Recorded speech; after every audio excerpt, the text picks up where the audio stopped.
अच्छा, तो हम बात कर रहे थे कि हम घर के आसपास का साफ करते हैं, घर के अंदर झाड़ू लगाते हैं, पोछा लगाते हैं, पर जब हम झाड़ू लगा रहे हैं तो धूल उड़ रही है हवा में, उसकी चिंता नहीं करते। हम शरीर साफ कर रहे हैं पर मन की सफाई की चिंता नहीं करते। शरीर को ताकतवर बनाते हैं और समय समय के हिसाब से उसको अलग अलग ट्रेनिंग देते हैं, जिससे कि वो अलग अलग अवस्थाओं में जब प्रवेश करे तो वो एक ट्रेंड शरीर की तरह से प्रवेश करे और सक्षम कार्य कर सके। पर जीवन की अलग अलग स्थितियों और अवस्थाओं के लिए हम मन को ट्रेन नहीं करते। मन की न सफाई करते हैं, न ट्रेन करते हैं, न स्ट्रांग बनाते हैं, न कुछ। अब कहा जा सकता भी मन तो कुछ नहीं है, बिल्कुल कुछ नहीं है ना। मगर आंतरिक माहौल तो है। वही आंतरिक माहौल जो है उन 3 गुणों में रिफ्लेक्ट होता है कि 3 गुणों की वजह से होता है। वो 3 गुण है ना, वो सात्विक, तामसिक और वो राजसिक। हाँ, है ना। यही 3 तो हमारे अंदर का एनवायरनमेंट बनाते हैं। यही 3 जो है बाहर जो भी हम देख रहे हैं उसको परसीव करने का, उसको समझने का तरीका बताते हैं, निर्धारित करते हैं, है ना। यानी कि हमारे जीवन में अंदर की जो सफाई होती है सूक्ष्म रूप से जो दिखती नहीं है, पर सफाई तो ज़रूरी है। हम उस पर कभी ध्यान नहीं देते। अच्छा, अभी अंदर सफाई तो है नहीं, यानी ऐसा कह सकते हैं कि जब हम बाहर देख रहे हैं तो एक मोतियाबिंद है, तमस का मोतियाबिंद कह लो या कुछ भी कह लो, जो भी हो, एक मोतियाबिंद है जो कि हमें जो वास्तविकताएं हैं वो वास्तविकताओं को उस रूप में देखने से वंचित कर रहा है, परसीव करने से वंचित कर रहा है। दिख तो रही है पर वो परसीव वैसे नहीं हो रही है जैसी वो है। अच्छा, फिर हम क्या करते हैं, हमें पता तो है किसी ने बोला है कि भैया सफाई करनी है, तो हम या तो कोई दूसरा आदमी ढूंढते हैं। वो जो ढूंढेंगे वो भी उस मोतियाबिंद की नज़र से ही ढूंढेंगे। वो खुद भी दिख रहा होगा साफ, पर साफ नहीं है, क्योंकि हमारे खुद ढूंढने वाले की नज़र पे वो पर्दा पड़ा हुआ है। और या हम कोई और तरीका निकालेंगे उसको साफ करने का। पर दोनों ही केस में जो हम करेंगे वो उस पर्दे को और धूमिल कर देगा और असलियत से हम और दूर हो जाएंगे।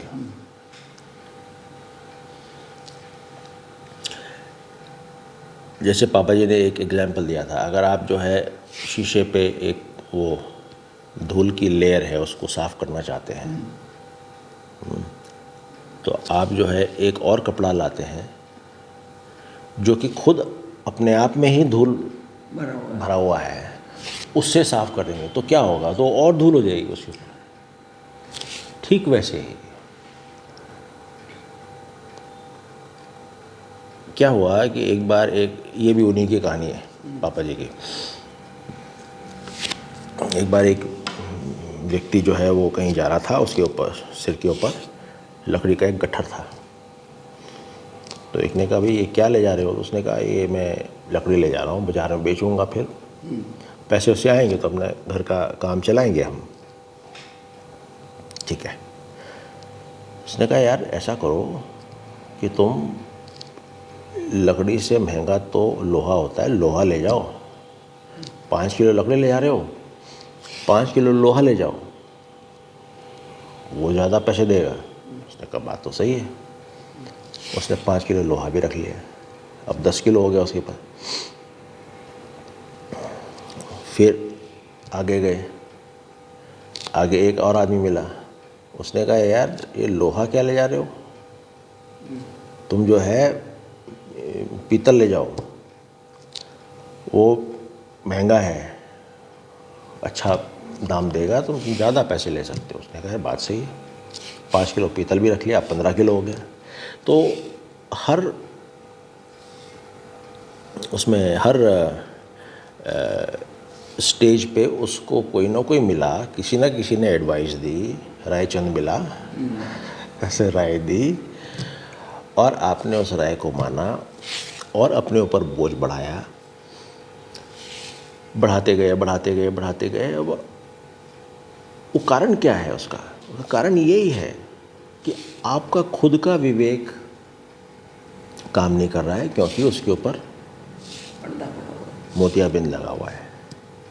तो उस मोतियाबिंद का सिर्फ और सिर्फ एक इलाज है, और वो इलाज है उसकी सर्जरी करके उसको निकाल देना और एक कुशल डॉक्टर ढूंढ के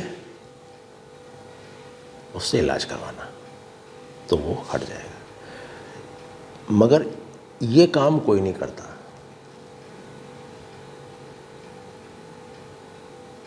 अब आप कहेंगे कि भाई कुशल डॉक्टर जब ढूंढोगे तो वो भी तो उस मोतियाबिंद की नज़र से ही ढूंढोगे। सही बात। तो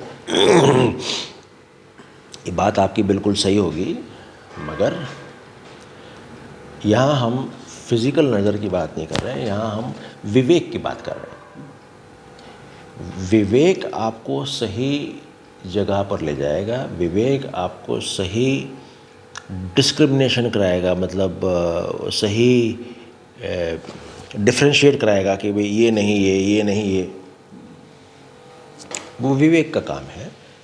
अगर वो सही है तो वो आपको पहले ही बता देगा कि भैया तुम्हारे ये पर्दा है, इसको हटा लो, उस जगह जाओ, पर्दा हट जाएगा।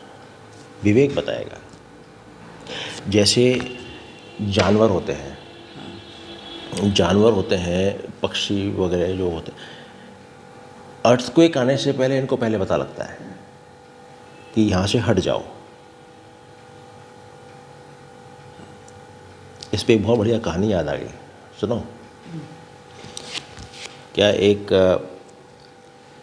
चिड़िया थी, जोड़ा था, तो उनके काफ़ी समय से कोई बच्चे नहीं हो रहे थे, तो उसने जो है भगवान से पूजा की।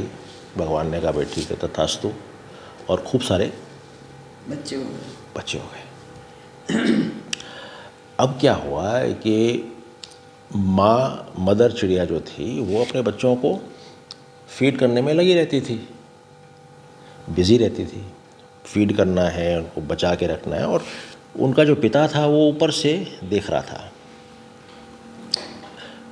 इधर उधर भी देख रहा था और इन लोगों को भी देख रहा था। तो पिता ने माँ को बोला कि इन बच्चों को उड़ना सिखा दो। अब माँ बच्चों को बोल रही है उड़ो उड़ो उड़ो, काफ़ी कोशिश कर रही है।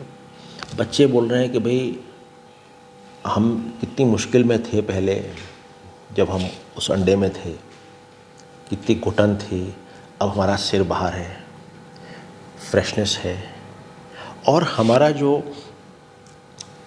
शेल है, ये अंडे का जो है, वो शेल हमको प्रोटेक्शन दे रहा है। माँ को देखो, माँ के पास तो वो प्रोटेक्शन ही नहीं है।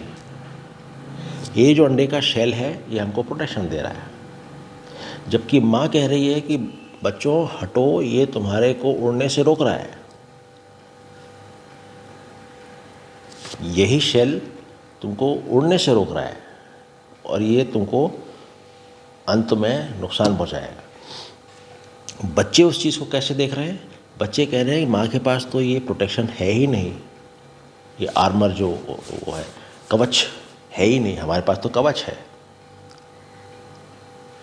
माँ कह रही है कि तुमको वो उड़ने नहीं देगा।